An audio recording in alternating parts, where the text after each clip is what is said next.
Powered by Hello everyone, Riverside FM. welcome to a new Age of Sigmar podcast called How Many Ones? With me today I have Paul Buckler and Richard Belfield, otherwise known as Bumfeld sometimes. how are you guys doing? really good here. Yeah, enjoying the sunshine. It's been a lovely day. It's good. It's a bit hot for me to be honest, but that's just me. I mean hot as in warm, not as in like any other kind of hot. I think our listeners have sussed this podcast from the first 3 sentences. No more introductions are needed. Yeah, no, none at all. No, I'm good. In relation, I'm also good. I've just sat here for the last weekend, just watching horror films and painting monsters. So, pretty good weekend as far as I'm concerned. That sounds good. So today we're going to talk about the new General's Handbook. We're going to go through it. So our idea with this podcast is we want it to be not a looking for the scoop on anything. We're more looking at how it's settled after a few weeks. So we know that GW have already announced the Deepkin Codex book, Battle Tome, whatever it's called now as well. And that went on pre-order this weekend, wasn't it? Yeah, Saturday. Yeah, Saturday. So with that one, we'll look to another podcast for that. Again, that will probably be about a month afterwards to then just sort of go through it and see how it's sort of settled within the meta or sort of tournament scene a bit in more of a match play side of things. Did you do like bunny ears when you said meta then? Probably, but no one can see it, so it's fine. My eyes were just to go meta. I've hardly nowhere. Yeah, very good. Okay. It wasn't good. Don't even lie. Come on. We all know that's not good. I'll give you half a point of that for humour, don't worry.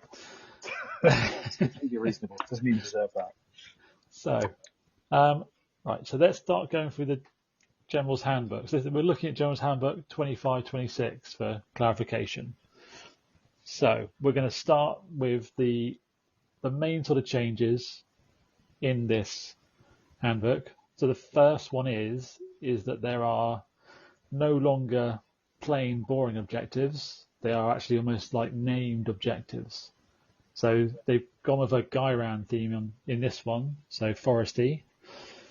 And we've got Oakenbrow, Gnarlroot, Winterleaf and Heartwood objectives, which also interestingly were, I think they were like the mini factions you could be in the original Sylvaneth book, or one of them, weren't they? Yeah, they were. Yeah, they were the. Oh, I didn't know that.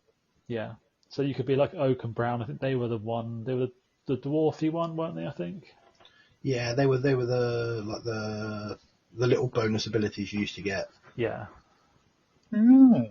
So, I kind of like that they theme it like that a bit, which is quite cool. So aside from that, they haven't actually changed the way the objectives are. They're still 40 millimeters in diameter. And then they also say they're just prettier, really, aren't they? They look a bit pretty. I know we had a game the other day, didn't we, Rich? And we used the new ones that come with the GHB, and it was a bit nicer on the board just to see them there, which was quite nice. Definitely made it easier for I'm going to go for this one because I can see it easily matches. Yeah. I know that sounds like a really obvious point, but it was nice. It's a nice little visual change, a bit of immersion. Yeah, definitely. So, Paul, do you want to take us through contesting? Yeah, so contesting objectives, that's not really changed from the rules we had before. I think the only change here is that you've got pairs of objectives. So just the fact that you can control 2 pairs of, it's the red or the green ones. Everybody's just going to call them the colour, really, aren't they, when they're playing? They're not going to use the names. I think they're going to default to the colours most of the time. So, yeah, that's the only real change in the contesting, that you can actually control pairs. That's quite cool. And I think we'll Not see apples. that when we go through the battle plans. There are a few on there. There'll be a few paired. Yeah, there's a few scoring methods, aren't there, for pairs? Which we'll talk through in a little bit. the other change in this was that you could actually make them obscured, wasn't it, as well? Yeah, that's part of the places of power kind of abilities. I think we get to those in a Yeah. bit, won't we? So Rich, do you want to take us through what the regimented forces changes in this GHB? Yeah, of course. Give me just 2 seconds, you ever vivacious people, because I am rubbish at reading things. You're making So, me edit this, aren't you, Rich? no. I just wanted you to get I want people to listen to me more because I have a fantastic voice. That's what it is. So, regimented forces literally is if a player has more regiments than their opponent at the start of the battle, then once per battle they can re-roll priority roll. That's effectively it. Yeah. So I really like that. I like Yeah. taking lots of regiments personally. So for me, big improvement for me when I'm playing. That's good. Then you play many Skaven, don't you? So I suppose you tend to have I more do. regiments if you can, because you've got quite a lot of stuff you want to chuck in the army, don't you? So that kind of gives you a nice once per game chance of change of priority. And that's exactly it. Because in the last GHB, it's a case of I'll take a bigger regiment so I get more. I can't remember. Last edition, so I get an extra Enhancements is the word. That's Yeah.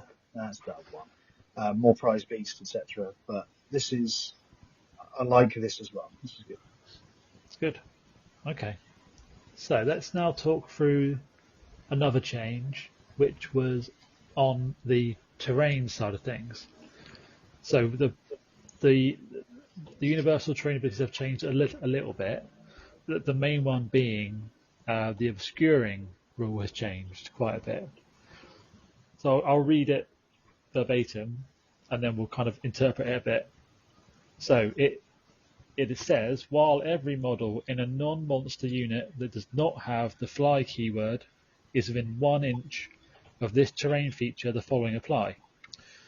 Number 1, that unit is only visible to enemy units that are within its combat range. And 2, the range characteristic of that unit's range weapons is halved, rounding down to the nearest inch. So what do you guys think about that change? I think it's a really good change. I think it's giving players the opportunity to use the scenery on the board to actually interact more and maybe plan their tactics around where certain bits of scenery are. I think it gives players the opportunity to express skill a bit better. And it certainly hits shooting armies or armies that were completely shooting a bit. Yeah, I Still, suppose. I don't like it as much. So you don't No, like I'm it joking. much, Rich, because of that? I'm only joking. I'm being flippant. I do actually like it. I think it's fantastic. Only because I've been able to shenaniganize it a little bit with weapons teams and stuff like that. So I think it's a really good rule. Yeah. And a good change. I suppose the thing is you still have to keep your unit quite near or in the terrain to be able to access it, don't you? So as soon as you come out, then you have that the issue where you won't be obscured anymore. So the other side of that is place of power have changed a bit now as well. So place of power is still the same basic way in that you have a hero within 3 of it and you can activate it, but the rules or the options you get have now changed. So there's 3 effects you can choose now. Place of power. You can do cauterizing pollen, which on a 1 inflicts a mortal wound on each friendly enemy within 6 of any place of power, and on a 3 up you heal 2 to each friendly enemy whole within 6. And that's just healing. That wouldn't bring anything back because of the standard rules, but it could be quite nice to heal some stuff. The next one, you get rapid sprouting, and that one lets you pick an objective or visible terrain feature within 12 of the hero, and on a 3 up you can make it have the obscuring ability, so you can put more obscuring around the battlefield potentially. Yes, which is a really powerful ability. Yeah, and being able to make objective obscuring essentially means that if you're wholly on the objective, as in you're wholly within the range of it, so combat range of the 40 mil, then you are obscured essentially. and that's how they've made the objectives have it Yes. in that way. The last option you can get is similar to previous, where if you're not a wizard or a priest, you can unbind or banish as if you were a wizard 1. Yes. Okay. So we've lost the +1 to cast ability from the Yeah. previous GHB, which is quite a big loss for a lot of people. Were quite reliant on that extra +1 for some spells. It was popular, wasn't it? People like to use Yeah, it. it was. I think it's really just. I agree. I think that losing that is a little bit annoying. Not going to lie, because it's always nice to get a plus to it. I do think though, out of the 3, the only one I've seen people use is the Let's Make Things Obscuring. I haven't really seen any of the others. I certainly haven't seen the Let's Make All the Areas Explode on the one.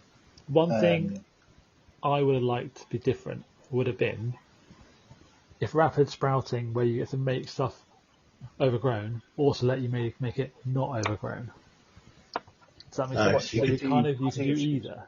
So You kind could of a do bit of a weed toss-up. killer. Yeah, that type of thing. So you had a bit of a change. That to me that would be interesting, because it's then you kind of have that lets you kind of remove it if you want to as well, which is thematic for plants. That's kind of what plants do. They don't Cycle. Yeah. recycle. But there we go. That would have been an interesting one. I think it would have made a lot of interesting plays. Yeah. So the other thing to look at is some other terrain features have gained obscuring as well, or 1 has, or 2 have, sorry. So that's place of power now obscuring, and so are area terrain. So area terrain examples are things like hills and storm vault terrain, which are quite big, Really big. really big type things. So that's something to bear in mind. You could have quite a lot of obscuring around, but I suppose in some ways it might just mean this GHB favours smaller units, and lots of other podcasts and. I think the other thing we so far, should mention there is it's line of sight, not just for shooting as well. It's for anything. Yeah, it'd be for spells as well. Which is quite important. Yeah, some spells and abilities. Which is actually amazing. It's caused me a bit of difficulty with some casting, so I enjoy it. I think it's really good. Yeah. The obscuring all change, but I think that it's definitely a double-edged sword, and if you think it's just going to work in your favourite way, you've got to work it well. Yeah. They're definitely quite big changes, but they're also quite interesting changes, I think. I personally always quite enjoy it when they do make bigger changes rather than just staying the same. Because when you played it for a year, let's say you play 1 game a month, you get a little bit tired of the same thing eventually. So it's quite nice when there's a bit of a bigger change and makes you think differently about making your army, I think. Yeah, I think it does switch up your list construction. Definitely. Not for me personally, because that's not how I do armies. But still, for everyone else, I assume it makes them think I should do my army differently. For those that don't know Matt's usual army is 1 of each. So he's a full-on Highlander list writer. Because that's Before the correct I way even to knew do lists. Before I even knew Matt, I was informed of what a Matt Clark list is. Yeah. And it is trademarked, just so everyone knows. It definitely is. Okay. So, right. So there's one other thing which is quite different in this GHB, and that's the battle tactics. Paul, do you want to sort of take us through the what you do with battle tactics on your list now? Yes. So now there are 6 battle tactic, let's call them charts. And each of them has 3 battle tactics on them. And you have to do the first one before you can do the second one, and the second one before you do the third one. But you don't choose these during the game now. When you write your list, you pick 2 of these charts, and they are the ones that you use on your list whilst you are playing that list. So say you were going to an event that was 5 games, you'd pick them on your army list, and for all 5 games you'd have to do those 2 battle tactic charts. Yeah. Obviously, if you're playing at home with your mate or in the club or whatever, you might be, I'll play Johnny and use these two, and then the second game I'll switch over and I'll play these. But yeah, if you're going away to an event, you're going to be stuck with the two you pick with your list, so choose wisely. I suppose it also means you can almost like tailor your list to focus more on them if you want to, which is a bit more interesting, I think. Yes. It's perfect. I love everything about it. Yeah. I love it. I love having to take my list to it, and it's nice. Like, again, no bad word against the previous ones, but it's really, really nice to do something that my army wants to do, rather than I've now just got to randomly send 2 guys off to the left and 2 guys off to the right.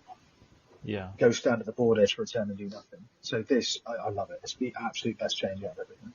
That's good. It's I'm a bit excited about it. Sorry. No, it's good. It's good to be excited about this thing, I think. It's definitely a nice change. I think a lot of the skill from the battle tactics that we had before in choosing when you did which one and whatever, I think there's a lot more skill now maybe in when you know what your opponent's got to do, denying them stepping up a level in their charts. I think that's the switch in this GHB, is to look at what your opponent's trying to do and maybe delay them or maybe even stop them completely. Yeah. 100%. Yeah, so they're all worth. Another thing we didn't say was they're all worth 5 points in all of the General's Handbook battle plans. So for each step you do, they're worth 5. So potentially 30 points if you do both charts. So if you can lock your opponent out of one chart, that's 15 points they're never going to score in a game. No, so which is quite big, isn't it? So we will go through the battle tactics individually a bit later. As well, and later on we'll have a little chat about what our favourite ones are and our sort of other thoughts on the GHB. Yes. But for now, let's just go through the battle plans. So, Rich, I'm going to let you do the first one, if that's all right. So you're going to do us passing seasons. Yep. And passing seasons. And this is where I try and work out how to use technology. I went old school, Rich. I've got my cards out in actual physical form. That is definitely something I should have done if I wasn't so cheap I didn't buy a book. But yes, no, I definitely bought a book. So passing seasons, let's move swiftly on. So, what am I looking at first? Okay, so it looks like a 4-quarter deployment. So full cut into 4 quarters, deployment in one, top left for the attacker, bottom right for the defender. Yeah. You score on battle rounds 1, 3, and 5. You get 5 victory points for each Nile route objective, and it's quite even on this one. They're sort of one of each, one in each quarter, and 2 matching in the attack defender and the 2 matching in the other team. I don't know which is which though. But so Nile route is the one in No Man's Land. Cool. So the Nile route ones, you score those 1, 3, and 5 points each, and Oakenbrow, which are the ones in attacker defender territory, are in turns 2 and 4 and score 5 victory points for each of those you control. There's a twist. In the battle rounds 2 and 4, if you are the underdog, you can use the burgeoning rejuvenation ability. And in battle rounds 3 and 5, while you're the underdog, you can use the powerful resurgence ability. So the burgeoning rejuvenation in 2 and 4, you do it in start of battle rounds. You pick one of the following. Heal D3 for every friendly unit contesting an Oakenbrow objective, and for the rest of the battle round, while a friendly unit is contesting a Nala objective, or for the rest of the battle round, while a friendly unit is contesting a Nala objective, if it has a ward save, add 1 to it. If it doesn't, give it a 6-up ward. Okay. And that's valid to turns 2 and 4. Turns 3 and 5, the powerful resurgence, it's a passive ability, add 1 to wound rolls for combat attacks made by friendly units while they are contesting a Nile route objective. Pretty straightforward. I like that. But that's pretty much all she wrote. Yeah. And so you can score a maximum of 10 points each battle round. Yes. Is that right? So Yeah. maximum of 50, which is throughout all of the battle plans on the, Yeah. if we call it the primary, Yeah. the scoring on the objectives. Yeah. So you got 50 for that, and then 30 for your battle tactics. So 80 is the maximum you can probably score. Yeah. Is that right? Yeah. Okay. Yes, and that's the same for all of the battle Okay. plans. I like for me the first one seems simple in the setup of it, but actually the way it changes a bit is thematically interesting, but maybe a little bit complicated for the actual twist. I think I see that getting confused sometimes if you're trying to play Yeah, I'd quickly. agree. So, Because you're changing the twist depending on whether you're Yeah. odds or evens. so I can see that could cause some confusion, especially in tournament play, when sometimes you run out of time, unfortunately, whether that's because you attract your opponent too much about the hobby or something else, or because you just have big armies that take a long time to do stuff, which does happen sometimes. So, or you slow play like Rich does. I don't slow play. I just chat. Yeah. You know that. So one thing I was going to say, and I would put this through all of the battle plans, is that they all have a terrain layout on them for us, Yes. suggested by Games Workshop, where you put in this case, there's 4 places of power, 2 smaller pieces of obscuring, and then 2 pieces which are area terrain or obstacles. And I think those are the key ones I would focus on, because there's a big difference there. If it's area terrain, it's obscuring. Yeah. If it's an obstacle, it's not obscuring at the start. At the start. So yeah. I mean, for me, I'd probably always make them obstacles. I think, just so because there's enough obscuring on the map anyway. For me, I would like it. It makes sense to have a bit of non-obscuring in there. But I wonder if that would cause a bit of. Would a TOO have to decide and say they are obstacles? Do you think? Yeah, I mean, and it also just depends what the piece of terrain is. Yeah. Because if it is just a flat hill, then area terrain is suitable. Yeah. But most of the time, I think a lot of what you see is probably what I would class as an obstacle. If it's got anything on there that's over an inch high, which is like the standard definition of scenery you can just move over, then for me that would be an obstacle. Yeah, definitely. Area terrain is definitely more of a flat thing, isn't it, essentially? Which Yeah, I think so. That much of, really. Stormbolts you can't buy anymore. No. So most of it is now probably obstacles, really. Yeah. Can you not buy them? Sorry? Sorry? Can you not get them anymore? I didn't realise that. No, they were out of print, I think, a while ago. Sigmar destroyed them all, didn't he? Finding whatever he was looking for. He did. He was hunting for something. He's finished. Pressing another button. They're over. So let's go on to Battle Plan 2. So I'll do that one. So this one's called Pass of the Fae. So this one would almost be what I would call a standard deployment where you have half the board each, but you basically lost the sides. So you're like squidged into the middle a little bit on both sides. You've then got one objective in the middle of both the territories, and then in a no man's land to the side, you've got 2 pairs. So it's like a squished 5-sided dice, isn't it? Yeah, pretty much like a squished 5-sided. Yeah, and then you've got quite a bit of obscuring spread around in the main bit, and then interestingly on this one, so compared to the last one, we have placed the power actually in your territory. In this one, you don't. You don't actually go out to it to make stuff obscuring. So this one you probably have less obscuring on potentially anyway, which is interesting. So this one for the scoring, it looks more standard, which is 5 if you control at least 1, 3 if you control 2 or more, and then 2 if you control more than your opponent, which is pretty standard, I think. Yeah, I think that's what I would call standard scoring throughout quite a few of these missions. Definitely. And then, so there's a twist as well in this one, which is quite long, so bear with me. I think it's the one I like best out of all of them. Yeah, okay.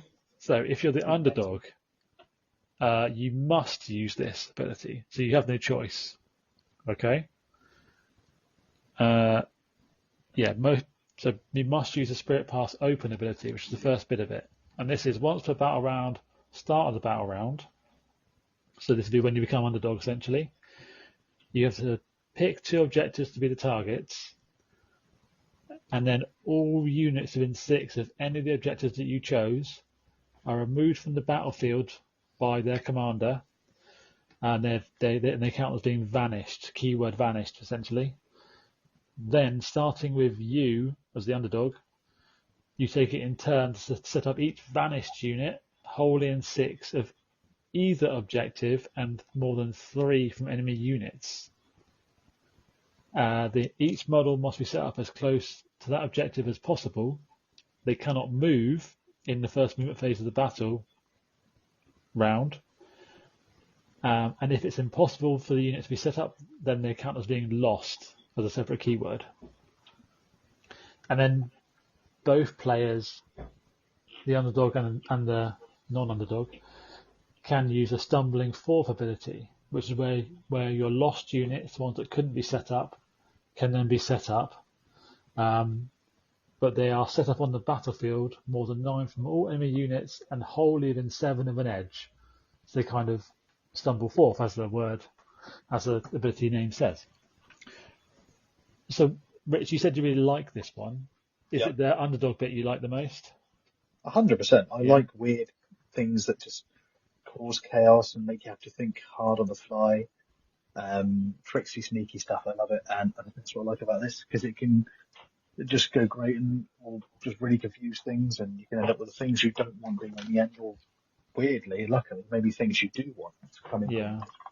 So I really like this. Yeah. So on the battle plan for this, there are paired objectives that you use, but there's nothing in the actual plan itself that refers to them. So when you're picking these 2 objectives, they don't have to be the paired ones. They could be any 2. Which is I mean that's just because they've got 6 objectives in the GHB, haven't they? So they have to use paired ones. To use paired ones like that. Number. Okay. But another interesting battle plan again. That'll be quite interesting in a tournament and how that would work. You'd almost maybe want to have less units near objectives. Yeah, I think this is a fruitier one that you might not see necessarily chosen that many off times. But I think this is one I'd choose to play if I was at club or anything quite a lot, because I really like it. I think it's quite a fun one. The biggest thing for me actually, in terms of if I was picking it as a TO, would be the fact that the territories are so small. Some armies are really going to struggle to get all their models inside. Yeah. Well, I think especially if you have a scenery piece. You take 90 zombies. Yeah. Yeah, definitely. You take 90 zombies, you deserve it. That's what I say, Paul. Okay. So let's go on to Battle Plan 3.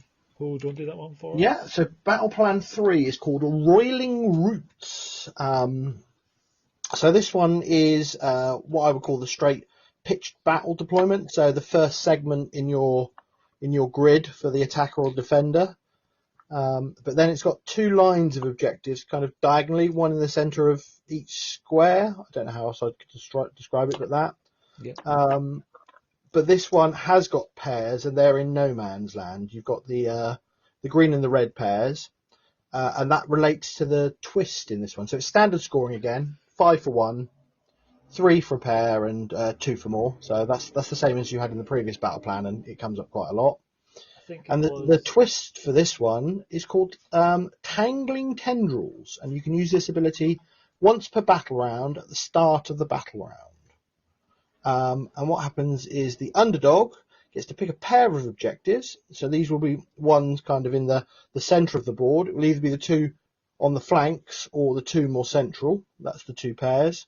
And for the rest of the battle round, units friendly and enemy have strikes last while they are contesting either target objective. Yeah. So if you've got one model on it, you're contesting it. Therefore, your whole big unit could be strike last. Yeah. So basically, if you're contesting one of these objectives and you're sat on them, you want to be putting your models just over half an inch from the edge. So if you ever get charged by anything, they have to end up half an inch away. So they'll always be tagging the objective. Yeah. So you'll both be striking last. If you put your models on there round the edge, people can charge in and you'll be strikes last, but they won't be. So just a little tip to remember there when you're on those objectives in the middle of the board. So one difference between this one actually refers to the paired objectives, whereas the last one just said 2 or more. Yes. Which is a slight difference between the last. Yes, okay, background. for any pair rather than okay, yeah.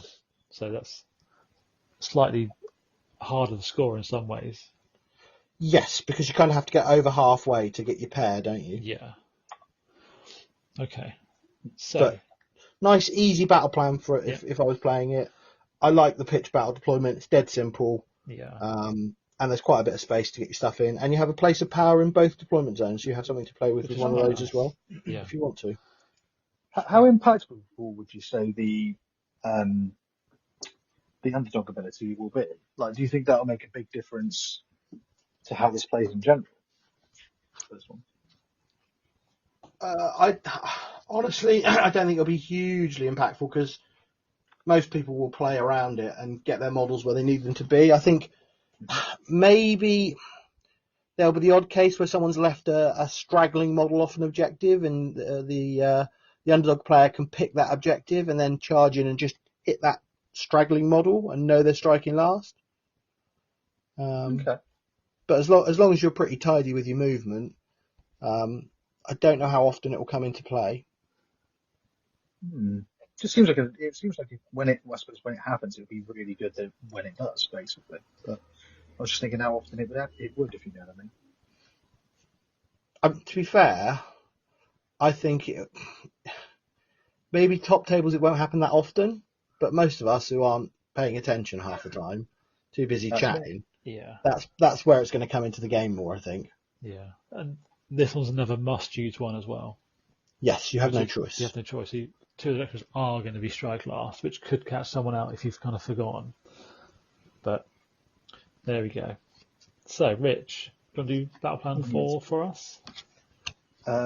Yeah, so that'll be cyclic or cyclic shifts. I'm glad you did that. I was about to moan at you for not being ready, so I'm glad you realised that you had to do it. See, I'm ready. You know, it's fine. Don't you worry. Again, I think Paul will appreciate the deployment on this one. It's classic board edge.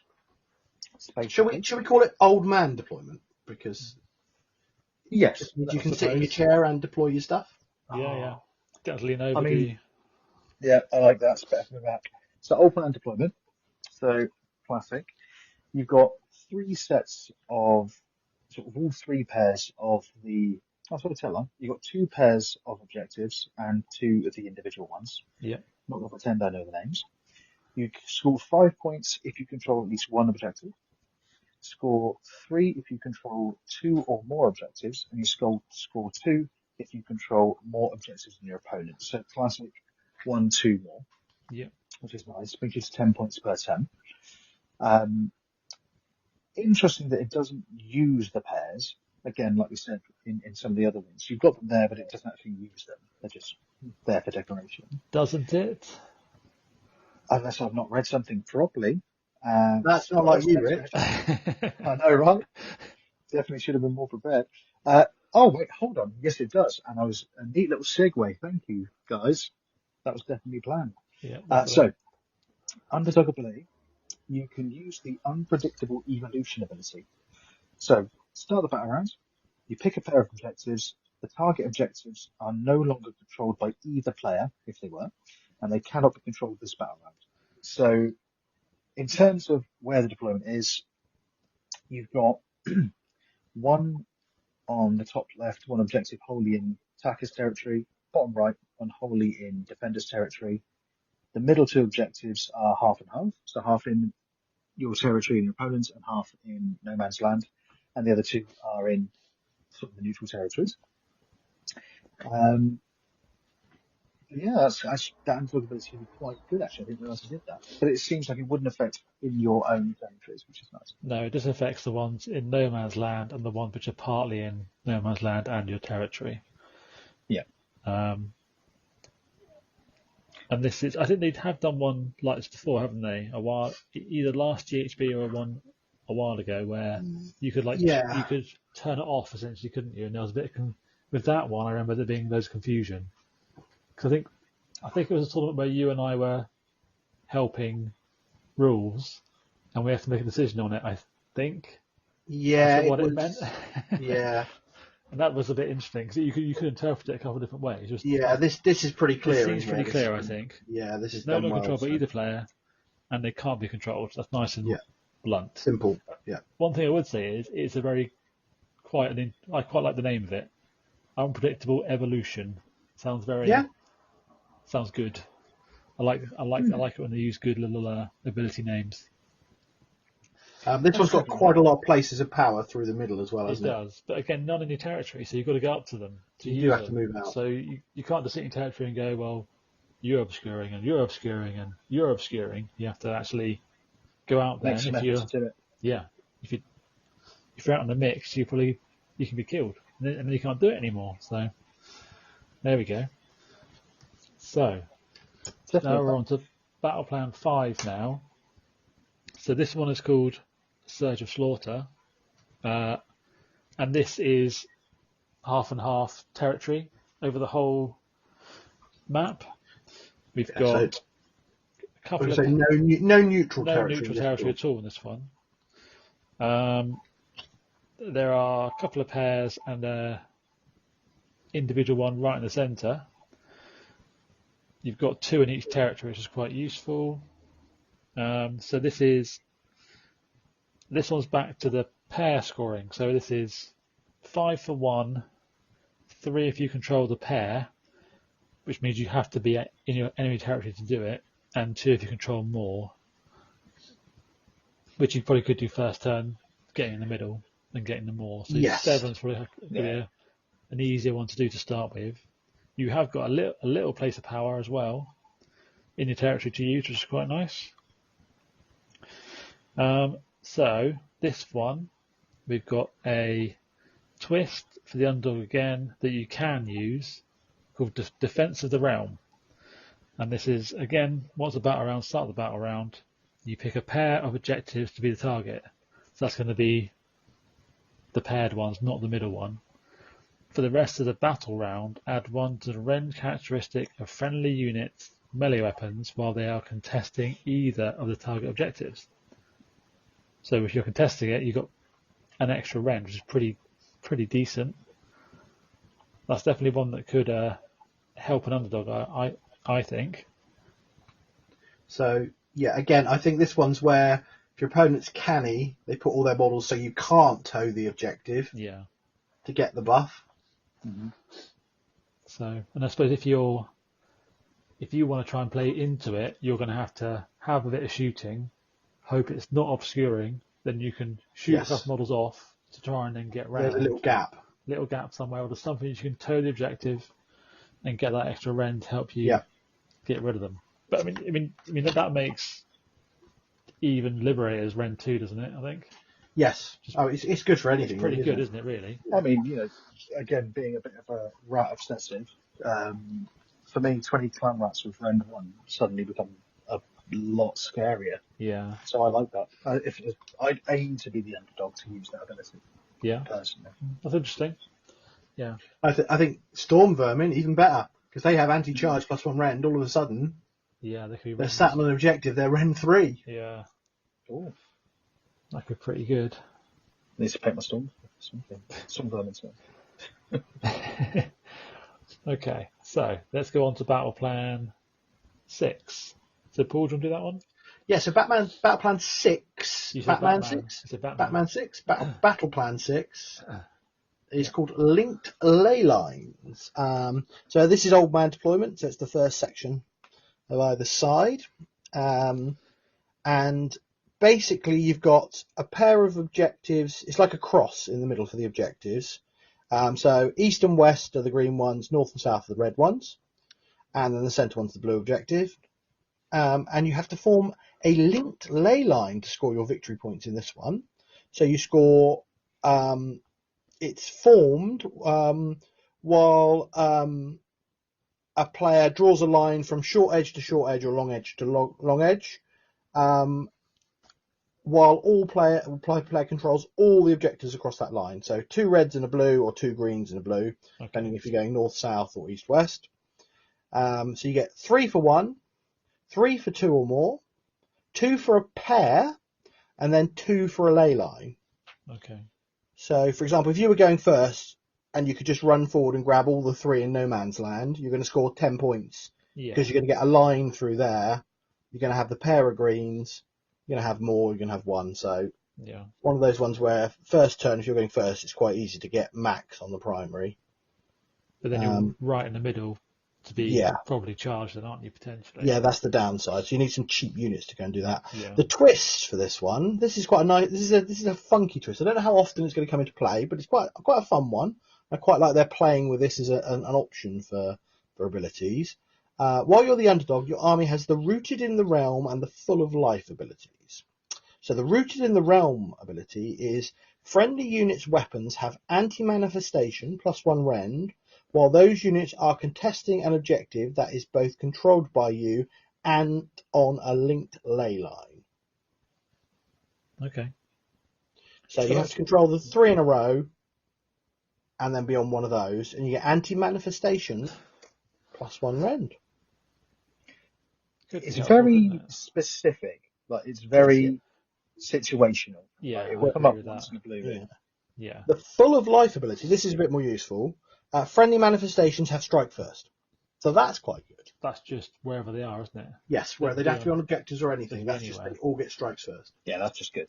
I That's suppose just 10 times better. that could make a incarnate quite good, couldn't it? If it strikes Yeah, first? the jewels would be quite good with that. Yeah.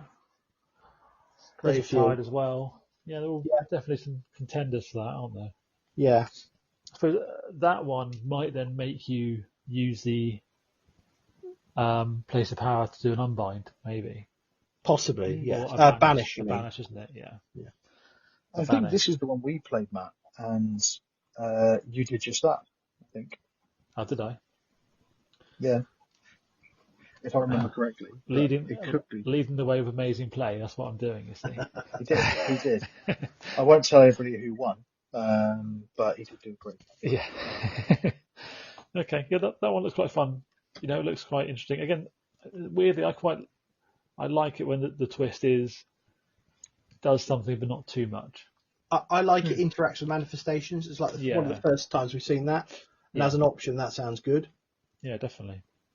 Yeah, because I mean, I like the manifestations that they are running around. I can see how I have seen a bit of stuff about people being frustrated with them sometimes because they can also be quite hard to kill and that sort of thing. But they can be. I quite like Definitely. it, to be honest. I think actually that's one thing we haven't mentioned in the new GHB. A lot of the manifestations had their stat lines changed, so they're a bit easier to kill now. Oh. They all went to like 6-up saves. We should probably go through that. We could always at the end we'll go through that again and just confirm the changes potentially, or maybe we'll let people look at it themselves. Oh. You never know. We'll see how we feel. Yeah. Why not have a look and let us know what your favourite change is? Yeah, that's a good idea. As well. So, Rich, you're going to do us Noxious. Noxious Nexus? Thank you. I was prepared this time. I had it in front of me. That's good. So, Noxious Nexus is what I would affectionately refer to, and I don't know if I can get away with saying it, so Matt will tell me if I can't, a wanky deployment. You've got the whole, half the board is neutral, and then that's the left half. The right half of the board is territories, but that's split into 2 halves. So 1/4 attacker at the top, 1/4 defender at the bottom. You've got 3 objectives across the middle. No pairs this time, all separate objectives. You score 5 points if you control the Oakenbrow objective. You score 3 points if you control the Gnarlroot objective. And you score 2 points if you control the Heartwood objective. And in addition, at the end of the battle, a player scores 10 victory points if they control the Heartwood objective. Now, I'm going to take a stone and arc. I don't know all the names of them, but I'm assuming the Heartwood objective is the one that's in No Man's Land. Is that right? Yeah, that's right. The blue objective. Yeah, it's blue. Yeah. So that's the Heartwood one. Yeah, so at the end of the battle, you score an extra 10 points if you got that one at the end. And the twist for the underdog is Caustic Sap. Pick an objective. At the start of the battle round, pick an objective. Each unit contesting that objective is a target. Roll a d3 for each target. On a 2+, inflict an amount of mortal damage on the target equal to the roll. If you pick the Heartwood objective, roll a d6 for each target instead. So this, it just seems like a really fun one. I don't know how often you see it at tournaments, but it seems like a really fun one. you're you're just almost like on a race to get to the heart of the objective and make sure you keep it for the whole game. Yeah. You don't score the most points on it to start with, but there's extra points at the end and the extra damage you can do. So it's going to be a lot of hokey pokey around that, I can imagine. But that's pretty much the details of it. And there's, as like others have said, there's actually the places of power. Interestingly, you've got one in each of your territories, but they're sort of going to be outside of range to add obscuring to the heart of an objective, which is another nice little touch I like on that. Yeah. I think this one is a very late game swingy one because there's 20 points up for the primary in that last turn. Even if you're miles behind, you've got an opportunity there to really jump back definitely. into the game. Yeah. Oh, especially if you're the underdog and you've gone, right, I've done D6 damage to every unit on there that my opponent has, and now I'm going to take the objective off them. Yeah. True. Yeah. Very swingy, but that could do quite a lot of damage, couldn't it, on the D6 roll, potentially. Yeah. I like it. It's like I say, I'm a sucker for weird things or weird battle plans and strange little things. So this for me is like, apart from the objective being annoying, Yeah. not the objective, sorry, the deployment being annoying, the actual rest of it, love it. Oh, did you say about the objectives can't be controlled in the first battle round? No, but luckily I have an ever vivacious co-host who covered that for me just now. But it was partly because I couldn't remember, so that's fine. Oh, in Now that we have case, said yes, it. I definitely did. But Yeah. now we said it. Yeah. You can't control the objects in the first turn. Yeah, just to recap as well. So you But wanted that you wanted that does make it quite tactical in some ways because you I wanted think to spread it's out. events quite a bit. Yeah. Interesting. Very. I think this is going to be the equivalent for this GHB of what I would call the fun objectives, the fun battle plans. So there was that one in the last GHB where it was like you can deploy like just 3 inches apart if you like. And I always thought of that as the fun one. I think this is going to be the contender for that this time. Interesting. Okay, so next one is called the Life Routes. It is essentially Battle for the Pass. So you're kind of playing long ways down the table against each other, with half the board each, apart from a slither at the top of your territory, basically, that you don't own, if that makes sense. And there are a massive number of 2 objectives on this one. There you both get a place of power in your territory as well. So I expect on this one, it's all going to be obscuring, as the whole board is just obscuring. It's all obscuring terrain, unless I'm looking at that wrong. No, it Yeah, is. It's all obscuring. It's all obscuring. The place of power will be obscuring, and like you say, turn 1, you probably light up the objective, and then It's all going to be nobody can obscuring. see anything. No, so it's going to be quite a interesting little one.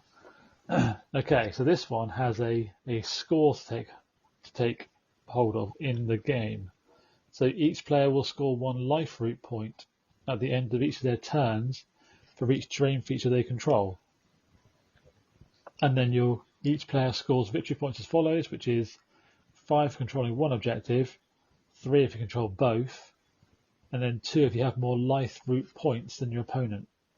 So each turn, I think you're going to have to keep a tally of how many life root points you're earning across the whole game. Yeah, it's a bit of bookkeeping in this A little one. bookkeeping, this one, a bit of a booky one. That's okay though. It's probably not too bad to work it out, as long as you don't knock your dice or anything. Then you'll be in trouble. So the twist in this one is another quite good name. Life begets life. Okay. This one is a can one again, so you don't have to do this your underdog, but you may want to. So you're going to pick a friendly unit that has all of its models within one of the terrain features to be the target, which if you're using obscuring you would be, and you get to return the slain model to the target unit. No limitations on that. Nice. So you could just bring back 1 Stormdrake Guard Yep. if you wanted to. Oof. Gargant. Oof. A little Gargant, yeah, because they can freeze, can't they? Yep. So you could definitely get some good stuff back in this one if you're underdog. Can we change the rules so that Mega Gargants can come in pairs now? No, we're not doing that. I want one back. So what do you guys think of that one? I think I normally find like single objective missions a bit boring, but because you've got this life root point thing, it kind of almost means you've got lots of objectives on the board to fight over. I don't like sideways like Battle for the Pass because you've got to reach over so far. Yeah. But this isn't quite as bad because you have got, like you say, that sliver at the top of your territory. I don't think it's dreadful, but it's not one that really shines for me. No. I feel it could be a scrum in the middle. Yeah, I think so. You're going to run in the middle and have a massive brawl, aren't you, essentially? And I think that it's definitely, with the extra bookkeeping, I know what I'm like. I barely remember what's going on at any given moment. So that's going to be interesting. But I'm not sure how I feel about that, to be fair. Yeah. So, could be interesting. We'll see. We'll see how, if it becomes one that's not used in tournaments or not, we know later down the line. Yeah. When there's 12, a choice of 12, generally there's always a good amount which tend to not be used just because of it causes issues or no one really likes them, unfortunately. So sometimes that does happen. So let's go on to the next one. True. So we're on to Battle Plan 3. 3, yeah. So that's Bountiful Equinox. So this one here, I would say, is what I would call the learning mission. This is the one I would play if I was teaching someone like about the new General's Handbook. I think it's quite a nice balanced mission that gives you a bit of everything. By teaching them, do you mean showing them how good cruel boys are by killing them with mortal wounds? Yeah, maybe. Yeah. That is my experience of this as well. No, your experience of Cruel Boys, Rich, is charging monsters into monster killers. Yeah, and then your monster's dying. And then I do it again because I didn't learn anything. So this is like the 5 on your dice, the 5 pips. Okay. And deployment is all the way up to the halfway line again, so no man's land here. And the centre objective is basically ringed by obscuring terrain, so that's all obscuring, and there are 4 places of power, again, all obscuring. So this one, everything's obscuring to begin with. Yeah. This is a 5 for 1, 3 for 2 or more, and then you get 2 bonus points if you make a little triangle of Oakenbrow, Gnarlroot, and Heartwood objectives, which is basically the centre one plus any of the 2 other sides. Okay. So there are 4 triangles you could possibly build. Yeah. Once you get a little triangle. Yeah, you get 2 more points. Pythagoras would be happy. And then the underdog is a can usability again, and it's called Rejuvenating Bloom. Once per battle round, start the battle round, pick an objective and heal 3 to each unit, friend and enemy contesting the target objective. So a nice little twist, but not what I would call maybe game changing, like a couple of the others we've seen. So yeah, if you're like just getting someone into the GHB and you're trying to show them what's what, I think this one's quite a good one for that. That would be my. I think you'll probably see it at events quite a lot as well because it's just a gentle one. Maybe it's like a round one, maybe get you going. That was exactly my thoughts, Paul. It's a round 1 battle plan. Turn up, rock up. It's 9 o'clock in the morning. I'm knackered. Here's my coffee. Done. I'll just play this and then I'll go have lunch. Or you get a nice quick game because the KO player just doesn't want to play it. Or anybody who has any shooting whatsoever just goes down to a grumpy and sit in the corner.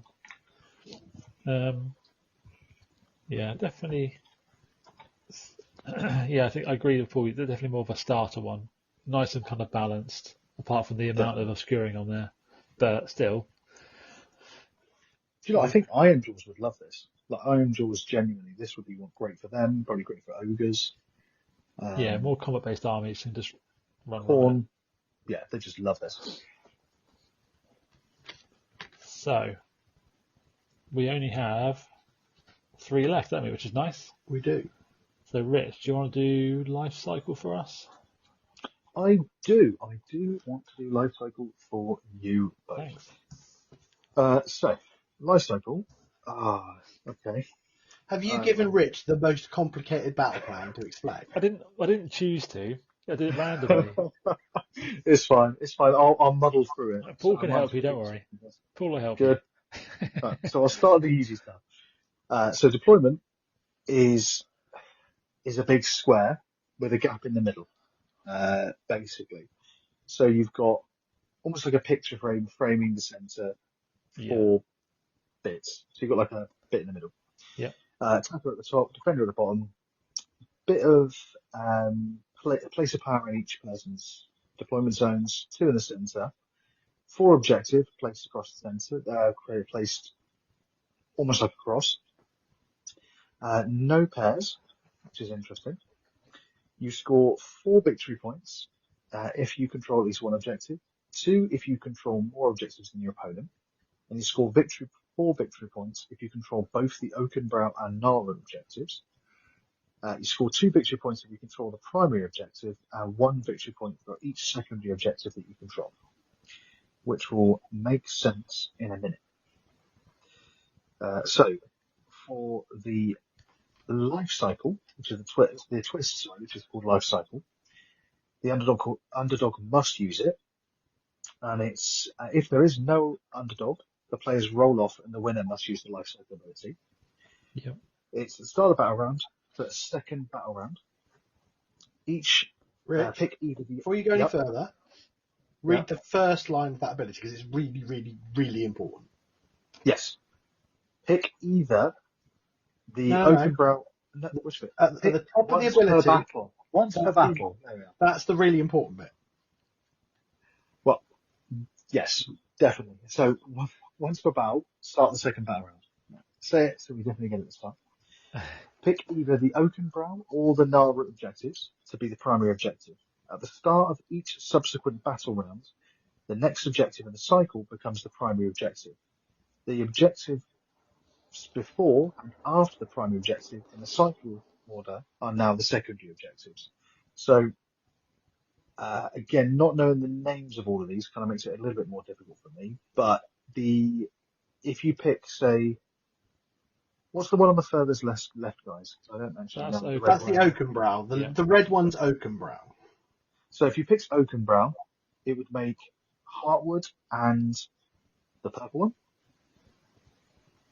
whatever that one is, secondary objectives. And then the next round it would move on, in which case it would be the purple one would be the primary, Oakenbrow and the green one would be the secondary. Yeah. Thank you. Yeah. And then round like that cycle. Then after the purple one, it goes to the green one, which is Nalroot. And then after that, it would move on to Heartwood. And that would be the 4 for each round. So it moves clockwise, doesn't it, basically, from where you start, moves clockwise, which is fine. There's a little nice diagram on the card, if you've got the card. Is there one on the app as well, is there, Rich? It is, yeah. It's on the app as well, but nice and the only thing then, annoyingly it doesn't do is tell you what they're called. Yeah. So that's pretty much how this one works. It's interesting that in theory you could score 13. In fact, 14 points in theory per turn for the primary. No, so the 4 points for Oakenbrow and Nalroot is only in the first turn because there's no primary and secondary in the first turn. It's almost as if it says that at the bottom, and I should have read that. Yeah. I'm blaming Matt for making me do the complicated one. So it's still 10, isn't it, basically? Yeah, it's still so 10, you're capped at 10, yeah. which is fine. Which is good. It just changes it. You have to change a bit as you're doing it as the game progresses. I don't think it's that complicated. It's a bit wordy, but that's quite interesting. I think if you can see the diagram, dear listeners, then that makes your life 10 times easier, and if you know the names, even more easy. Yeah. So I think after you've played it a few times, you get the hang of it. But I know for a fact, if I'm playing Rich Morley and we draw this out at random, he's going to go, I'm not playing that. Too complicated. He's just going to say that. It reminds me of the old shifting objectives one. Yes. Yeah. It's like an advanced version of that. No, I think it's more like Translocation Orb. Oh, you think? Maybe. Yeah. I mean, that was very different, wasn't it? That way, well, that could go That was anywhere all over the shop. sometimes. The second version wasn't too bad. It's a bit like the second version of that. Yeah. But Okay. yeah, So I like don't think it, and I think it's great, and I wouldn't mind playing it. But I know there are people out there who are just going to read that and go, no. yeah. I think I'd give it a whirl. It's I not one I've played yet, but I'd give it a whirl. I don't think there's anything wrong in having that in the pack either. I think it's a good option to have amongst them. Yeah, definitely game 3 on the Saturday Yeah. when everyone's really tired. Yeah, that's going to be your issue. I kind of feel it. To me, it's like a starter or an ender. Yeah. You start or end No, it. this game 5, BA. Well, I'm more thinking for like the higher tables because it requires more finesse. So therefore, Yes. it would give the split better on the higher tables, and There's that. that's how I would look at it, to be honest. But yeah, okay. Probably the most complicated of all the missions in this Yeah, GHB, I would think say. so. Yeah, at least so far, but we've got 2 left, so probably I would agree. So let's do number 5, which is Creeping Corruption. So this one is on the battlefield full half and half territories. And then there are 6 objectives, so they're all on there. But there's no paired on the scoring. So the scoring is basic scoring, 5 for 1, 3 for 2 or more, and then 2 if you control more than your opponent. And there is a fair amount of obscuring because there are 4 places of power on there, but little ones and 2 big obscurings. So again, this one will probably be quite a lot of obscuring on the battlefield, I would think, as the game goes on, depending if you roll the 3 up. If you don't roll a 3 up, you're not making it obscuring. And on this podcast, do we roll 3 ups? No, we roll once. Because that's what my dice do. So, the twist You on are this... not alone. this is a can one. Again, so you don't have to use it. It's called Pulsing Life Energies. This is once per battle round. Start the battle round as normal. So, we're going to pick an objective you control and one other objective, whether you control it or not. So, any 2 objectives, essentially. You're going to draw a line between the centres of the objectives. And then you're going to choose to either, you can then choose propagation or corruption. If you choose propagation, you get to add 1 to casting rolls, chanting rolls, and banishment rolls for each unit crossed by the line for the rest of the turn. If you choose corruption, you inflict D3 mortal damage on each unit crossed by the line. So that's quite a nice twist that gives you a little bit of options of what to use it for. Yeah. The +1 to cast can be good, or the chanting or banishing, and also the just damaging stuff if you want to get rid of it could be useful. Yeah. The objectives are very spread out, which Yeah. is a nice little variation. It means people have to. You can't just castle up in the middle of the board on this one. No, You've got to. They're very much.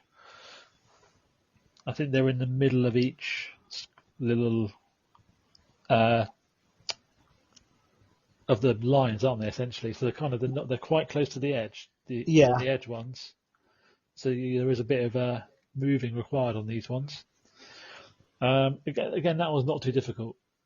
No, this is another quite early doors break you in, and it's actually not a bad one to play like last game on Saturday because it's not too complicated. No, definitely, it'd definitely make it a nice, easy last game to do.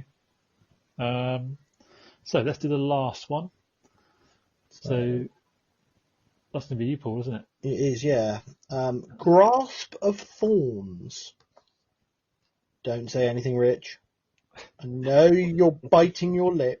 Don't. I'm being a bit worrieful. Okay. So this is 4 objectives. And the deployment is all the way to halfway again, so no man's land. The objectives are like in the middle of each quarter, So it's like the 4 pips on a dice Yep. on the board.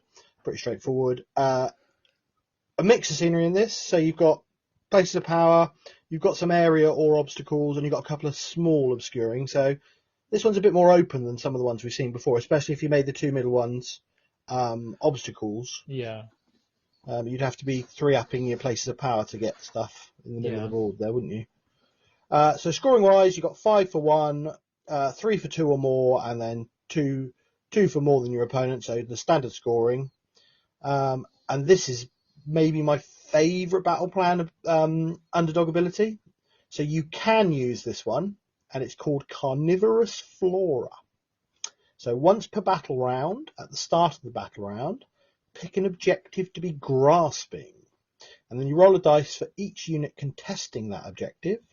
And on a 3-up, every model in that unit that is within the control zone of that objective is entangled for the rest of the battle round.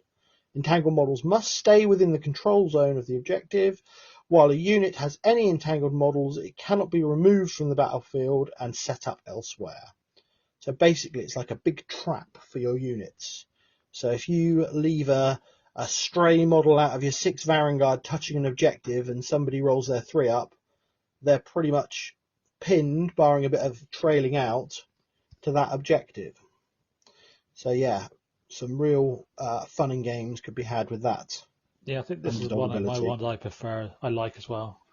Just the underdog ability is quite fun in that you kind of make something stuck, so that massive unit isn't rampaging everywhere. Suddenly they've killed your unit, let's say, take an objective, but now they're stuck there for a turn or whatever. Yeah, you've got to have like little units to go and stand on the objectives, while the big boys go around and beat things up. Yeah.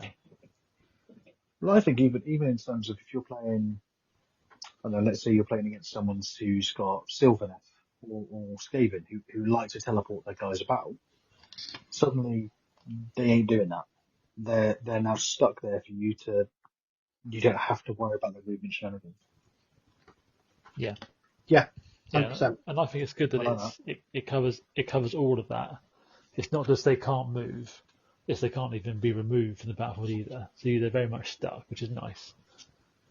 But that's one thing I always found frustrating when there's a rule that says, "Oh, you can't move," but amazingly they have this unit which can just ignore it because they can teleport or something. Yeah, you Oh, can't okay, cheat your great. way out of it, can you? Yeah, Really? I like rules like that which are very all-encompassing, nice and clear. So what are your guys? So Paul, yours is Grass of Thorns is your favourite, you think? I think so. Yeah, I like that, and I also like the simplicity of the healing. Which one's that? Bountiful Equinox, is it? Yeah, I Bountiful think so. Equinox. Just the Yeah. simplicity of that one. I think those two. Me. Rich, what was your favourite? I'd have to say cyclic or cyclic shifts. I just love it's lots of no man's land, lots of place of power. You just turn stuff off, which I think is always a fun thing to do, especially if you're able to do it. But having to react to it, even if they've been turned off for you, is equally annoying. But it's good because it makes you think about it, and that's what I like. I think cyclic shifts is the one. Yeah, that's cool. I think for me, it is life cycle, which is probably What with controversial. the diagram. Yeah, Pick the diagram most one. complicated Yeah, one. because it's different.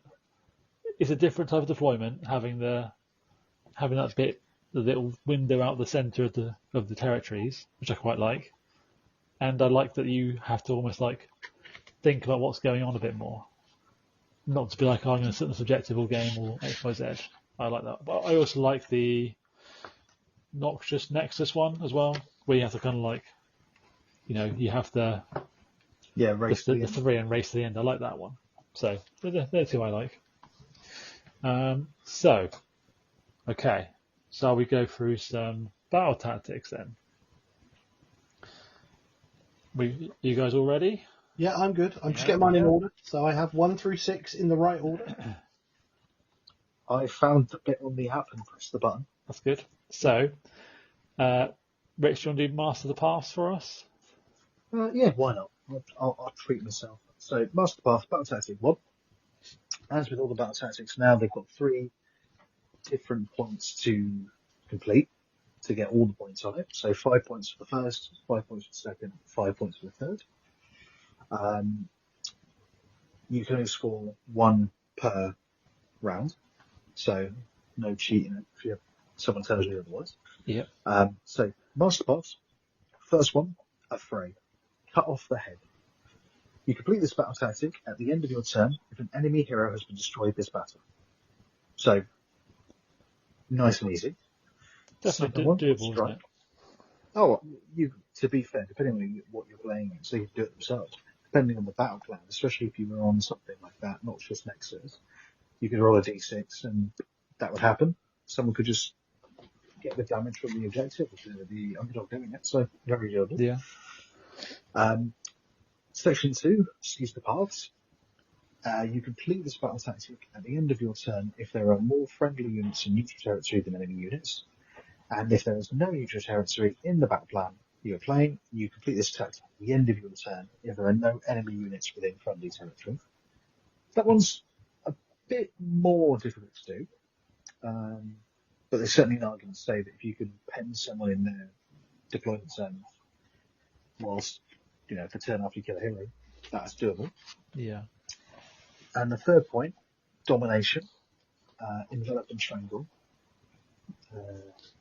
And that is, you complete this battle tactic at the end of your turn if at least 3 different friendly units are each wholly within 9 inches of a different corner of the battlefield, and only one of those corners is wholly within friendly territory.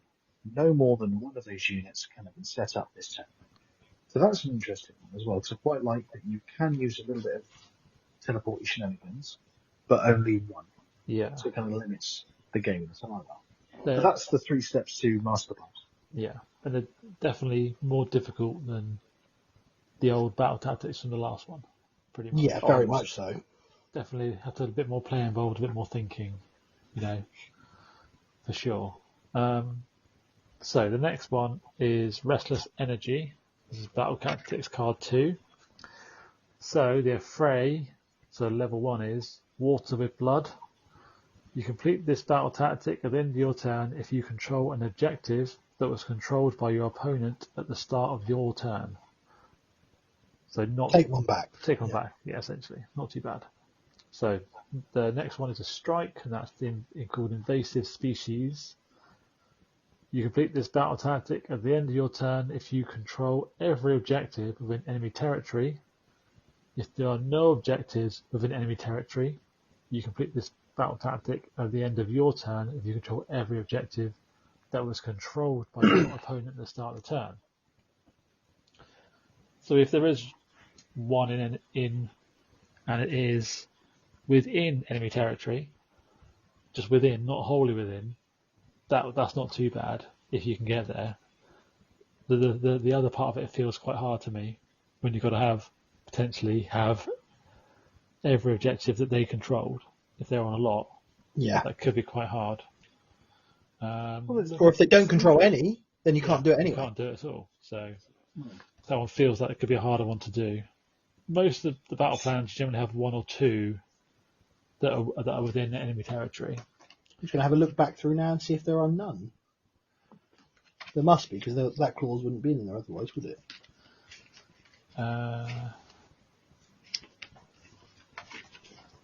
To me, it looks like they all have. Yeah, they do all have one. They have 1 or 2 in. Maybe it's because of. Can the Krakenika still kick? Oh, yeah, you could boot one, couldn't you? Boot it, can't he?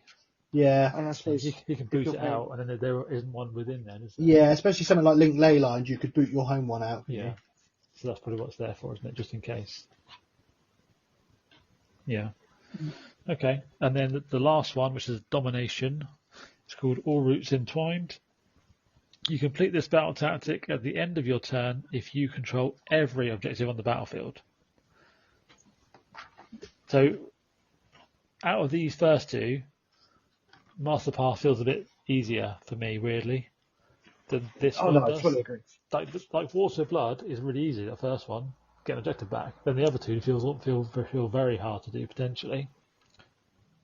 I think Restless Energy is one of those ones where if you like killing stuff, that's the one you do. Yeah. Because you've got 5 turns to do them all, so if you can spend 3 turns killing things, you're probably going to get to Invasive Species turn 4, and then you're okay. Domination turn 5. Yeah. It's It very much feels like you're what they call a win more. Like if you're getting your second and third sections of that, you're basically you're already winning because there's nothing yeah, left probably of your opponent's army. yeah, which then might make it quite a good one for like the more higher level tournament players who want those extra points essentially. If it's a decider, on victory points or something, they want to make Yeah, sure they get the 15. Then that might be one they want to do. Maybe, I don't know. Interesting. So, Paul, do you want to do intercept and Yeah. recover? So tactic card 3 is intercept and recover. So at the start of the battle, your opponent has to pick 3 of their units on the battlefield, so you can't pick things in reserve, to be carrying the Gyronite treasure. You can't pick faction terrain or manifestations, and a unit can only have 1 treasure. If you deploy less than 3 units on the battlefield, your opponent's going to start automatically completing these tactics below. So if you think you're going to dodge it by not putting everything on the board, you're actually just giving your opponent 5 points. So they've kind of thought of that. Yeah. So you pick your 3 units, and then there's a little extra addendum here, which is if you went second in the previous battle round and choose to go first in the next, you take the double turn. Your opponent can take one of these treasure tokens off of their units. So it discourages that I'm just going to try and double you, smash you, do all 3 of these. Easy peasy. As for scoring them themselves, the first level, a fray, is Stolen Seed Pod. You complete this battle tactic if at the end of your turn at least 1 enemy unit carrying a treasure has been destroyed. And then the next one is 2 units have been destroyed, and then the last one is 3 units have been destroyed. So, They don't have to be destroyed in the turn where you score them, as long as they've been destroyed before that point. So turn 1, you could destroy all 3, and then turn 2, you do the first level, turn 3, you do the second level, turn 4, you do the last level. yeah. So, not a hard one to do, potentially. No, I think this is quite a good one for people who are just starting out in the GHB, because you don't really have to think too much about doing your tactics. You're just going to go and kill some stuff. Yeah. It's also one which is quite easy to deny if you're playing like the higher level game. You've got armies with teleporting units or heroes you can hide behind things, screen stuff off.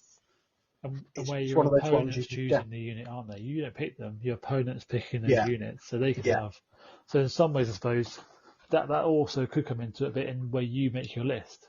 If you're going to have someone who's going to have this against you, you have to think about that. So if you are going more, MSU, multiple small units, they're easier to kill, essentially, and less screening. So if then people do have an etc. and cover, that's easier for them to do. Yeah. So that's the trade-off. If you're thinking, and little units, they can all be obscure and they can't be seen. Well, there's only 10 wounds in that unit, or whatever. That's a lot easier for a big monster to kill. Yeah. If you don't roll once. I think when I played this, I put them, I put the treasures on my little Skaven wizards so they could teleport. Yeah. They could just skip leap out and stuff like that to try and deny it. So there's definitely play against it, but it would be great for certain armies like Gargants. I can imagine would love to pick this. Yeah, potentially. I mean, they want to kill stuff anyway, don't they? Really. Exactly that. So. Okay. So, Rex, do you want to do raffle cycles for us? Yeah, I'll have a quick peruse. So 3 steps. First one, a fray, Defiant Surge. You complete this battle tactic if at the end of your turn, if you control more objectives than your opponent. So again, looking at some of the battle plans, if you go first, that's pretty straightforward. Second, Daring Resurgence. You complete this battle tactic if at the end of your turn, if you are the underdog this battle round, there is at least 1 friendly unit on the battlefield, and at least half of the friendly units on the battlefield, rounding up, use a fight ability this turn. So I think that could actually be quite difficult to get off if you're doing well. And the last step, Master of Strategy. You complete this battle tactic if at the end of your turn, if there is a different friendly unit wholly within each large quarter of the battlefield, you control more objectives than your opponent, and there are no enemy units contesting any objectives that you control. Okay. Not sure how I feel about that one, to be fair. So easy to start with, but then you kind of have to be losing because you need to be underdog to then build Yes. yourself back up. Great deterrent from your opponent taking the double turn, though. Yeah, again, They that's make you another. underdog for the rest of the battle, so Yeah, automatically unlock your tree of scoring. yeah, definitely. I reckon there'll be lots of people taking it, but for the ease of those first 5 points, I don't know, I just feel like having to become the underdog after that just makes life a bit more difficult. And I'm not Yeah. sure it's that useful for I it. suppose one thing to bear in mind of it is that where it says units that have to use a fight ability, if you charge, you can just use a fight ability. So as long as you charge with your units, you'll complete that one, essentially. Because even if there's nothing for you to kill, let's say fight against, the requirement for the fight ability is you either are in combat range or you've charged. That's correct, isn't it, Paul? I think It is correct, yeah. So yeah. it's also great against things like faction terrain, stuff like that, because you can charge all that kind of stuff. Yeah. You're not going to get any damage back. Yeah. Or just run to it, run up to Yeah. it and back it, or like a stationary manifestation. You can hit it. You walk, run up to it, whack it. So the second level's pretty easy to do. The hardest part is being the underdog to do it, I think. Yeah, because then you probably then go. You might each one you do might take you back into being not underdog. I suppose is the thing. Yeah, that's the thing. But like you said, I suppose it's where the person double turns you and makes you underdog for the whole game, Yes. which could be the caveat. other person sorry, I didn't interrupt. Or the other person knowing that they can stop you scoring 10 points, maybe they just coast along just below you until turn 5 and they take over, which is always a possibility. That's the high level play against it, I think. Yeah. Okay, so let's go on to card 5. That is called Scouting Force. This one is my favourite one, I think. I just like it. So at the start of the battle, every friendly non-hero infantry and non-hero cavalry unit wholly within friendly territory becomes a scout unit. You cannot complete these battle tactics with scout units that are in combat, and replacement units that replace scout units are also scout units. So there's a few caveats there you've got to kind of bear in mind. And their first level, which is the Affray, is Raiding Party. You complete this battle tactic at the end of your turn if there are 3 or more friendly scout units wholly outside friendly territory, which is potentially quite easy on quite a few of those battle plans. Yes, any neutral territory, you're probably going to do that quite easily, aren't you? Quite easy. I like that. And it doesn't. There's nothing in here which is about they can't have teleported. No. So you've got a big teleporting army. You can probably do that quite easily. Teleport units around and you're done. Next level, Bold Explorers. You complete this battle tactic at the end of your turn if 3 or more objectives or terrain features that you control in any combination are being contested by friendly scout units. These objectives or terrain features must be within enemy territory. So that one's a bit harder, but they just have to be within, not wholly within. I think that one's actually, depending on the army, can be super easy. So I've played this and I did a cheeky beggar and used a gnaw hole, popped up in their terrain, and then popped out my scout unit, and then done. I've done that. True. And that would do it, because it's a terrain feature within their territory. I love it. The last one is Courageous Adventurers.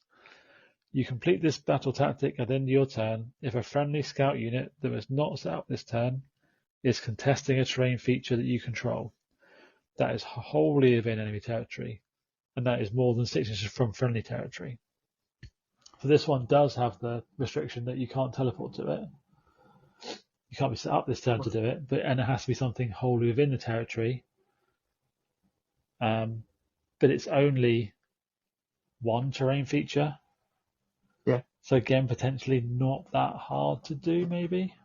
Well, you could have that. Say you do part 2, Bold Explorers, and then one of the units is sort of just hanging around in your opponent's territory for the next turn. Yeah. Yeah. I think this Very is one where you write your list for it almost. Yeah, definitely. Yeah, 100%. You need to make sure you have enough non-hero infantry and cavalry units, essentially. Yeah, Otherwise, because there's no point trying to do it. no, the counter to that is your opponent just picks on all of those Yeah. and gets you down below the number you need to do your level on the Level tree, two, and then isn't your it? stuff. Level 1 and 3, level 1 and 2, Yeah. yeah. Yeah, definitely. So definitely a bit of counterplay in there, which is quite nice. And also, they can't be in combat, can they? Is the No, other that's thing. it. You can't. So this is very much a running around the board, you know, skirting around one.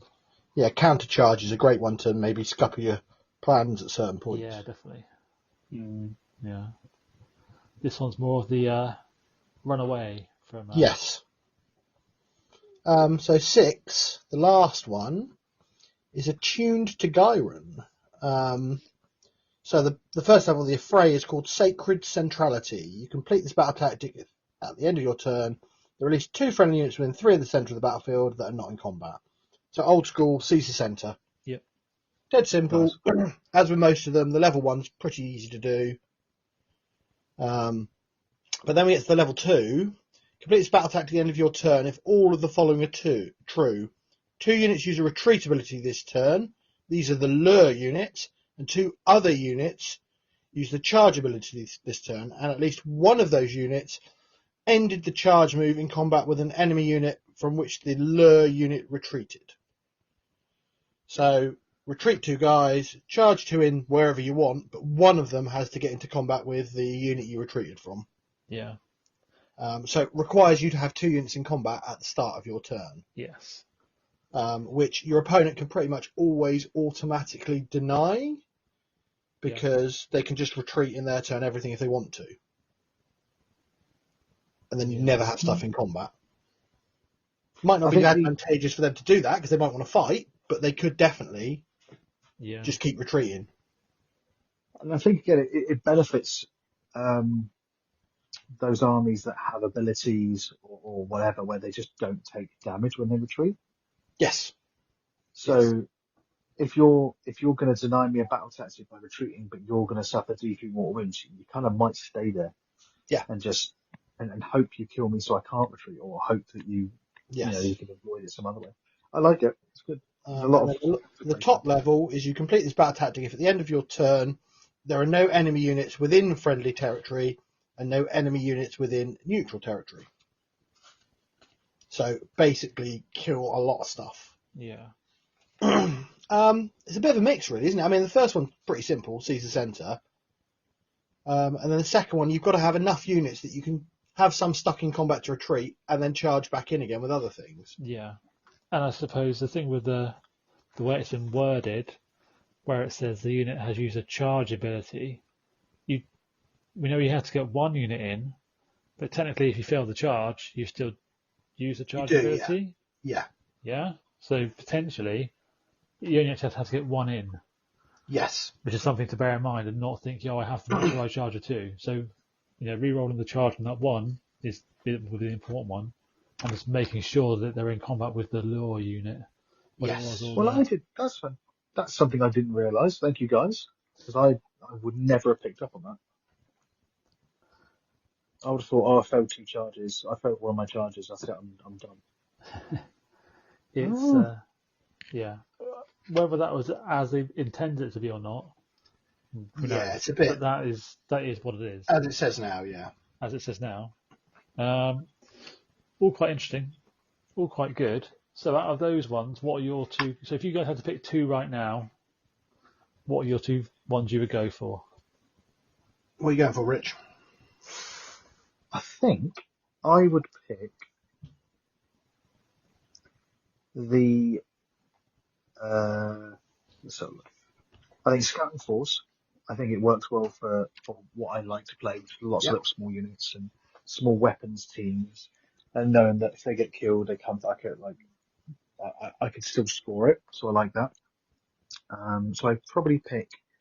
I mean, this again is the caveat me playing Skaven, which is my main army, but Scouting Force, and do you know what? I probably would also pick Attune to Gyran. Yep. The last one. I like they're both pretty straightforward, but there's easy counterplay to them. Like even just attuned to go around the first one, sees the centre, well, someone's just got to make sure they're in the centre. If I put something there, you can't score it. But I think those are the two that I like, and I could easily build a list to play well to them. Yeah. That's cool. Cool. Cool. What about yourself? So, Wrathful Cycles is in nearly every list I build. I think it's just I kind of build lists with a primary one that I'm really focusing on, and then I think Wrathful Cycles works with nearly anything. It's the deterrent to opponent doubling me. Yeah. The first level's pretty easy to do. I think the big thing is when I'm writing this, I'm not looking to do 3 on each chart. I think that's incredibly difficult to do. I'm looking to do 4 overall. Yeah. So if I do the top ones on either one, Brucey bonus, I'm happy. But ideally, if I get 20 points over the game, I think that's what most people will score in theirs. 25 is really good, and doing all 6 is pretty flipping tough. Yeah. I moderated that. So Wrathful Cycles would be in mine. And then I'm playing Crawl Boys at the moment. So for me, I'd probably go Master of the Paths. Yeah. Good choice. Because killing a hero, so if they've got a monster hero, I'm quids in. Because I've got a couple of kill bows, so really useful. And I kind of feel I'm going to get my Crawl Boys in to kill a hero at some point. And then Seize the Paths, as long as there's some neutral territory, I think I do that pretty well. It's when I've got to get over like the halfway line when it's 50-50, it's a bit trickier. Yeah. To get people out of mine, so. Yeah. And then the last one, I've got teleports, so it does help a little bit. I'm not super quick, but it's not a bad one at all for me, Master of the Paths. I'd look at doing the first 2 on there, and then hopefully Wrathful Cycles, I'd get the first 2 done. Yeah. Some point, because if I'm behind, once you get behind, you can always unlock the second level. So your opponent's got to be a bit kind of canny to keep you just ahead the whole game. Yeah. True. So that would be my 2 at the moment, playing Crawl Boys. Yeah. So I think my 2 are Scouting Force, obviously, because I like it, and Best reason there is. Yeah, Intercept and Recover, because to me they combo together quite nicely. Because you've got one which is about not fighting and one that's about fighting. Does that make sense? So for me, in my head, that gives a nice little balance between the 2. And I generally don't take double turns anyway. So I'm not too worried about thinking, I better double turn here. I'm more interested in going, if you're a combat army and you want to come find me, Intercept and Recover helps me. If you can stay back, Scouting Force helps me. I kind of have that. If you've got Scouting Force, you've got a lot of manoeuvrability to get to units maybe they're trying to hide. Yeah. That helps. Yeah. So. Okay. I mean, Scouting Force came up twice. Yeah, Scouting Force I think could be a good one, but I agree with the counterpoint that you could just kill their infantry and cavalry and they're a bit stuffed, aren't they? Really. What do you think is going to be seen like most popular to start with out there? I think Intercept and Recover. I agree. It's simple, and then you just Yeah, people can kill stuff. Yeah. And then I wonder if people are going to do was it Wrathful Cycles? No, Wrathful Cycles is the underdog. I don't actually think people play that very much. Restless Energy. Just because you just got to control an objective that's controlled by Yes. Because they're going to think that was nice and easy to do. And then the other 2 a bit harder, but they won't worry about that. Let's do the first one first, and then we'll worry about the other ones later. Yeah. I agree on Intercept and Recover, definitely. I think Restless Energy or maybe Master of the Paths will be the 2 other you see quite a lot. I reckon you'd be surprised. I reckon you see a hell of a lot of Scouting Force. I reckon that will be the one you see most of. Yeah. Because people go, well, I'm going to be taking my little foot sloggers. I might as well do it. So if you're, is it Lumineth who are like minus to hit and stuff, or can be? So yeah. I think I'd take Scouting Force in my Lumineth and go more MSU. Yeah.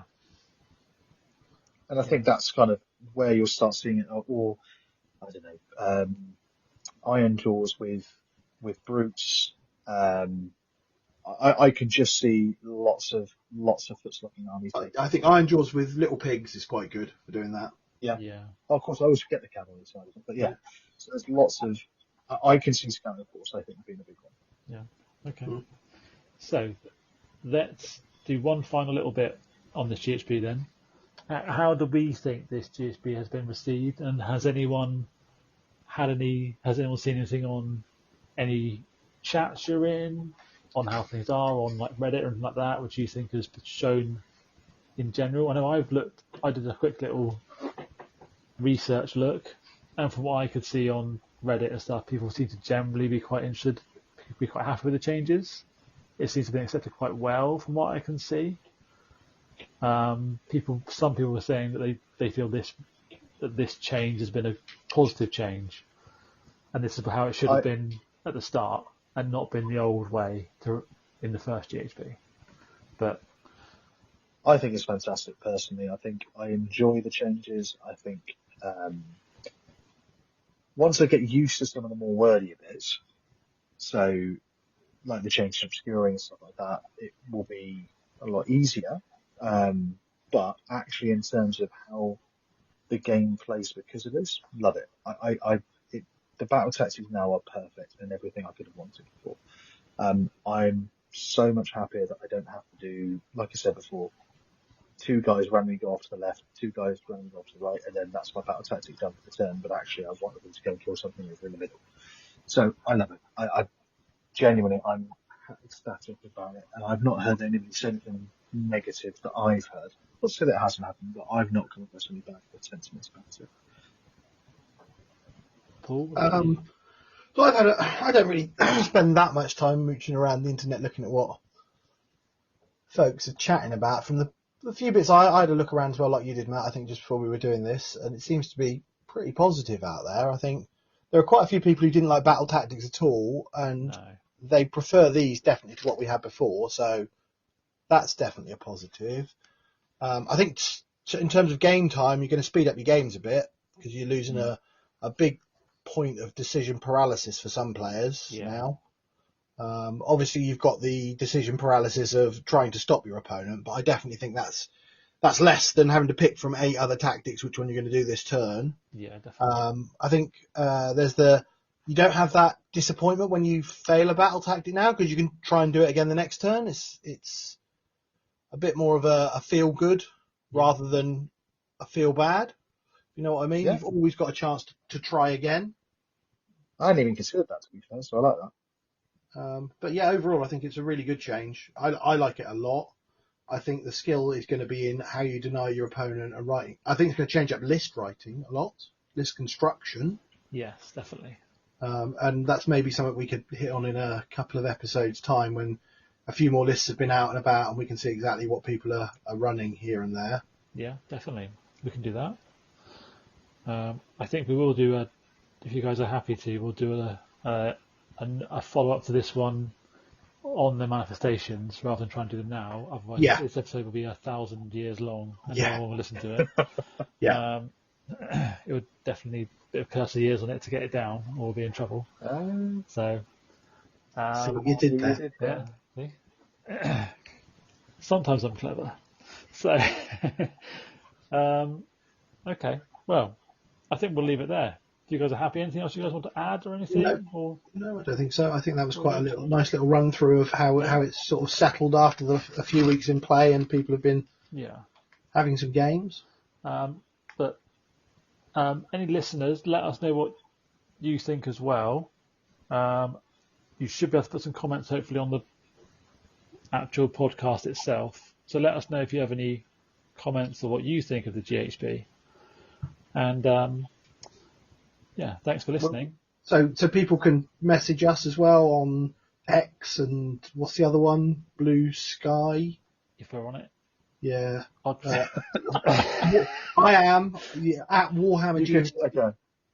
So you can find me on most things. If nobody else is on there. Yeah. You can message me under most things as Cyanid32600 on most stuff. That's pretty much me on most things. I am not really on X or the other one, but I will try and make, depending how we go with this, we'll see, and we'll try and make ourselves a bit more socially media. If 3 people listen to it, probably not. But yeah, we'll see. Yeah. Cool. Right. So that just encourages you guys to get more and more people to listen to it, so that Matt gets more online. Come on, guys. Yeah. I'm hoping we get 3 because we'll all listen to it ourselves. Yeah, that'll be 3, won't it? And I'll make sure at least 2